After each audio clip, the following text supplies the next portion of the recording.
ಅದು ಯುದ್ಧ ಯುದ್ಧ ಯುದ್ಧ ಯುದ್ಧ. ಇರಾನ್ ಮೇಲೆ ಟ್ರಂಪ್, ದೊಡ್ಡಣ್ಣ ಟ್ರಂಪು, ಅವನಣ್ಣ ನೇತನ್ಯಾಹು, ಬೆಂಜಮಿನ್ ನೇತನ್ಯಾಹು ನಡೆಸಿದ ಯುದ್ಧ. ಸೊ ಯುದ್ಧ ವಿಶ್ವವನ್ನು ಒಂದು ನಾಶದ ಅಂಚಿಗೆ ತೆಗೆದುಕೊಂಡು ಹೋಗ್ತಾ ಇದೆ. ಈಗ ಯುದ್ಧವನ್ನು ನಿಲ್ಲಿಸುವ ಯತ್ನ ನಡೀತಾ ಇದೆ. ಈಗ ಅಮೇರಿಕಕ್ಕೆ ಯುದ್ಧ ನಿಲ್ಲಬೇಕಾಗಿದೆ. ಟ್ರಂಪ್ ಸಾಹೇಬರಿಗೆ ಈಗ ಗೊತ್ತಾಗುತ್ತೆ. ಆದರೆ ಟ್ರಂಪ್ ಏನಿದ್ದಾರೆ, ಅವರು ಒಂದು ರೀತಿಯಲ್ಲಿ ನೇತನ್ಯಾಹು ಮತ್ತು ಈ ಯಹೂದಿಯವರ ನಿಯಂತ್ರಣದಲ್ಲಿದ್ದಾರೆ. ಇತ್ತೀಚೆಗೆ ನಿನ್ನೆ ಮೊನ್ನೆ ಯು ಸಿ ದಟ್ ಇರಾನ್ ಒಂದು AI ವಿಡಿಯೋವನ್ನು ಬಿಡುಗಡೆ ಮಾಡಿತ್ತು. ಭಾಳ ಕ್ಲಾಸಿಕ್ ಆಗಿದೆ AI ವಿಡಿಯೋ. ಅದನ್ನು ನೀವು ಸಾಧ್ಯ ಆದರೆ ನೋಡೋದು. ಆ AI ವಿಡಿಯೋದಲ್ಲಿ ಯು ಸಿ ಟ್ರಂಪ್ ಅವರು ಸೇನಾ ಮುಖ್ಯಸ್ಥರ ಒಂದು ಸಭೆ ನಡೆಸ್ತಿದ್ದಾರೆ. ಎಲ್ಲ ಕೂತ್ಕೊಂಡಿದ್ದಾರೆ, ಸೇನಾ ಮಾತಾಡ್ತಾ ಇದ್ದಾರೆ, ಹೇಳ್ತಾ ಇದ್ದಾರೆ ಹಾಗೆ ಹೇಗೆ ಅಂತ. ಸ್ವಲ್ಪ ಹೊತ್ತಾದಮೇಲೆ ಟ್ರಂಪ್ ಅವರು ತಮ್ಮ ಮುಖವಾಡ ತೆಗಿತಾರೆ. ಅಲ್ಲಿ ನೋಡಿದರೆ ಕೂತಿರೋ ಟ್ರಂಪ್ ಅಲ್ಲ, ಅಲ್ಲಿ ಬೆಂಜಮಿನ್ ನೇತನ್ಯಾಹು ಅನ್ನುವ ನರಹಂತಕ ಕೂತಿದ್ದಾರೆ. So that is the thing ಅಂತ. ಟ್ರಂಪ್ ಒಂದು ರೀತಿಯಲ್ಲಿ ನೇತನ್ಯಾಹು ಅವರ ನಿಯಂತ್ರಣದಲ್ಲಿ ಇದ್ದಾರೆ. ಸೊ ಈಗ ಟ್ರಂಪ್ಗೆ ಹೊರಬರಬೇಕಾಗಿದೆ. ಆದ್ದರಿಂದ ಟ್ರಂಪ್ ನಿನ್ನೆ ನೀಡಿದ ಹೇಳಿಕೆ ಭಾಳ ಮಹತ್ವದ್ದು. ಏನು ಅಂತಂದರೆ ಯುದ್ಧ ಮುಗಿಯುವ ಹಂತಕ್ಕೆ ಬಂದಿದೆ. ಸೊ ನಮ್ಮ ಮತ್ತು ಇರಾನ್ ನಡುವೆ ಒಂದು ಒಪ್ಪಂದ ಆಗತ್ತೆ ಅಂತ ಟ್ರಂಪ್ ನಿನ್ನೆ ಹೇಳಿದರು. ಸೊ ಅದು ಹೇಳಿದ ಮೇಲೆ ಆಗಿದ್ರೆ ಏನಾಗ್ತಾ ಇದೆ?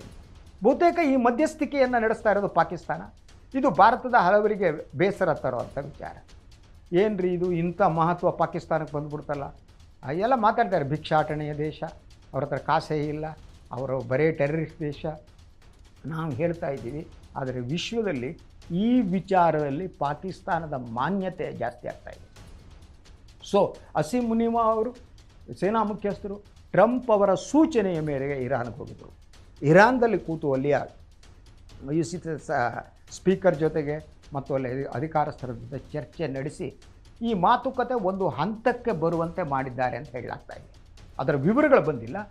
ಸೊ ಯಾಕೆಂತಂದರೆ ಒಂದು ಯುರೇನಿಯಮ್ದು ಅದು ಏನು ಮಾಡಬೇಕು, ಹಲವು ಪ್ರಶ್ನೆಗಳಿವೆ. ಆದರೆ ಒಂದು ಸಹಮತದ ದಾರಿಯಲ್ಲಿ ಮಾತುಕತೆ ಸಾಗ್ತಾ ಇದೆ ಅನ್ನೋದು ಈ ಸಂದರ್ಭದಲ್ಲಿ ವಾಷಿಂಗ್ಟನ್ನಿಂದ ಇನ್ನೊಂದು ಸುದ್ದಿ ಬರ್ತಾ ಇದೆ. ಅದು ಏನು ಅಂತಂದರೆ, ಒಂದೊಮ್ಮೆ ಇರಾನ್ ಮತ್ತು ಅಮೇರಿಕಾದ ನಡುವೆ ಒಪ್ಪಂದ ಆದರೆ ಅಮೇರಿಕಾದ ಅಧ್ಯಕ್ಷ ಡೊನಾಲ್ಡ್ ಟ್ರಂಪ್ ಅವರು ಪಾಕಿಸ್ತಾನದ ಇಸ್ಲಾಮಾಬಾದಿಗೆ ಬರ್ತಾರೆ. ಇದು ಒಂದು ರೀತಿಯಲ್ಲಿ ಭಾರತಕ್ಕೆ ಮರ್ಮಾಘಾತ. ದಿನದಿಂದ ದಿನಕ್ಕೆ ಪಾಕಿಸ್ತಾನದ ಮಹತ್ವ ಜಾಸ್ತಿ ಆಗ್ತಾ ಇದೆ. ಅದು ಆಪರೇಷನ್ ಸಿಂಧೂರದ ನಂತರ.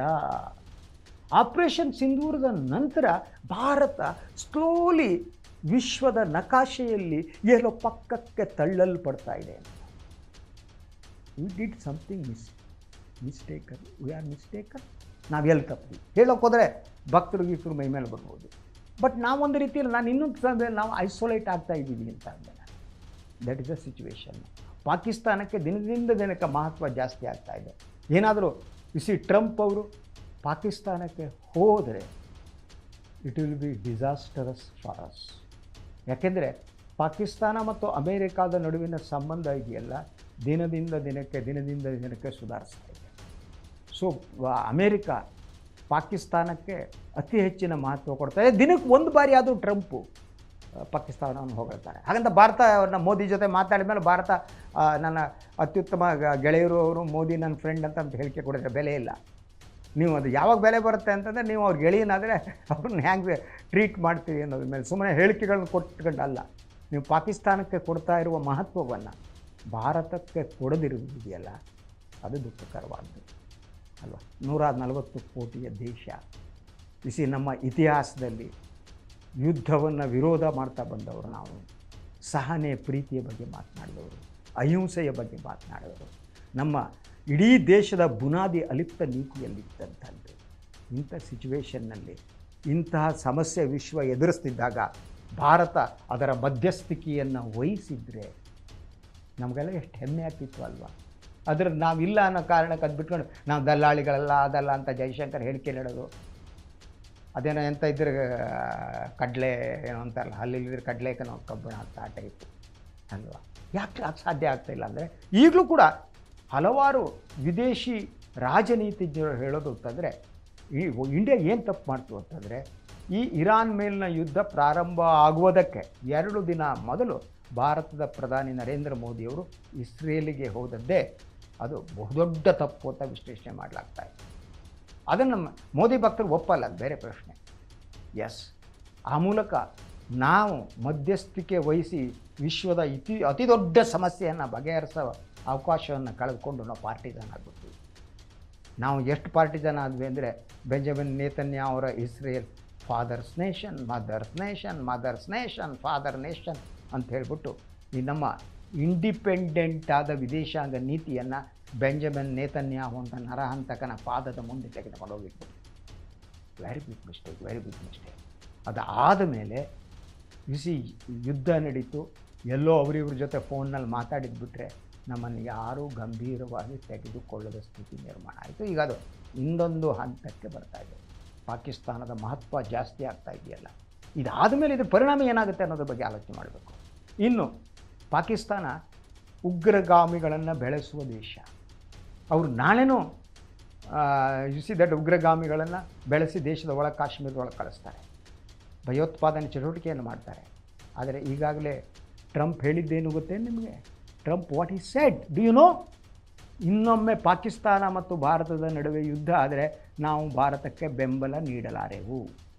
Already Trump has clarified, already Pentagon has clarified. ಅಂದರೆ ನಮಗೆ ಇನ್ನೊಮ್ಮೆ ಯುದ್ಧ ಆದರೆ, ಇನ್ನೊಮ್ಮೆ ಪಾಕಿಸ್ತಾನ ಟೆರರಿಸ್ಟನ್ನು ಕಳಿಸಿ ನಾವು ಅವ್ರನ್ನ ಹೊಡೆದಾಕಿದರೆ ನಮಗೆ ಅಮೇರಿಕಾದ ಬೆಂಬಲ ಸಿಗಲ್ಲ. ಜಾಸ್ತಿ ಚೀನಾದ ಬೆಂಬಲ ನಮಗೆ ಇಲ್ಲವೇ ಇಲ್ಲ. ಬಿಕಾಸ್ ಚೀನಾ ಪ್ರತಿಯೊಂದು ಮಾಹಿತಿಗಳನ್ನು ಪಾಕಿಸ್ತಾನ ಕೊಡ್ತಿದೆ, ಅದು ಫ್ರೆಂಡ್. ರಷ್ಯಾ ಚೀನಾ ರಿಲೇಷನ್ ಇನ್ನಷ್ಟು ಗಟ್ಟಿಯಾಗಿದೆ. ಚೀನಾ ಮಾತನ್ನು ಮೀರಿ ರಷ್ಯಾ ಹೆಜ್ಜೆ ಇಡಲಾರದು. ನಾವು ಯಾರು, ನಮ್ಮ ಜೊತೆಗೆ ಯಾರು ಉಳ್ಕೋತಾರೆ? ಯಾರೂ ಇಲ್ಲ. ಮೋದಿ ಪ್ರಧಾನಿ, ಮೋಹನ್ ಭಾಗವತ್ ಆರ್ ಎಸ್ ಎಸ್ನ ಕಾರ್ಯಕರ್ತರನ್ನು ಕೇಳಿಬಿಟ್ಟು ಅವರ ಬೆಳಗ್ಗೆ ಸದಾ ವತ್ಸಲೆ ಅಂತ ಹೇಳ್ತಾ ಕೂತಿರ್ತಾರಲ್ಲ, ಅವರು ವಿದೇಶಾಂಗ ನೀತಿಯನ್ನು ನಿರ್ಧಾರ ಮಾಡುವಂಥ ಅಪಾಯಕಾರಿ ಘಟ್ಟಕ್ಕೆ ಬಂದು ತಲುಪಿದ್ದೀವಿ. Let's wait and see. 2 ದಿನದಲ್ಲಿ ಟ್ರಂಪ್ ಹೋಗ್ತಾರಾ, ಬಗೆಹರಿಯುತ್ತಾ? ನಾವೇನೋ ವಿಶ್ ಮಾಡೋದು ಏನು ಗೊತ್ತಾ? ಯುದ್ಧ ನಿಲ್ಲಬೇಕಂದ್ರೆ. ಯುದ್ಧ ಯಾವುದಕ್ಕೂ ಪರಿಹಾರ ಅಲ್ಲ. ಮಾತುಕತೆ ಒಂದೇ ಪರಿಹಾರ. ಯುದ್ಧ ಪ್ರಾರಂಭ ಮಾಡಿದ್ದು ಅಯೋಗ್ಯತನ, ಮೂರ್ಖತನ, ನರಹಂತಕರ ಮಾಡಿದ್ದು. ಆದರೆ ಅದನ್ನು ನಿಲ್ಲಿಸ್ಬೇಕಲ್ವ? ಆ ನಿಲ್ಲಿಸುವಲ್ಲಿ ಈ ಬುದ್ಧನ ನಾಡು, ಬಸವನ ನಾಡು ಇದೆಯಲ್ಲ, ಅವರ ಪಾತ್ರ ಇದು ಎಷ್ಟು ಚೆನ್ನ ಅಲ್ವಾ? ಯೋಚನೆ ಮಾಡಿ. ಇದು ಇವತ್ತಿನ ಮೆಗಾ ಫೋಕಸ್.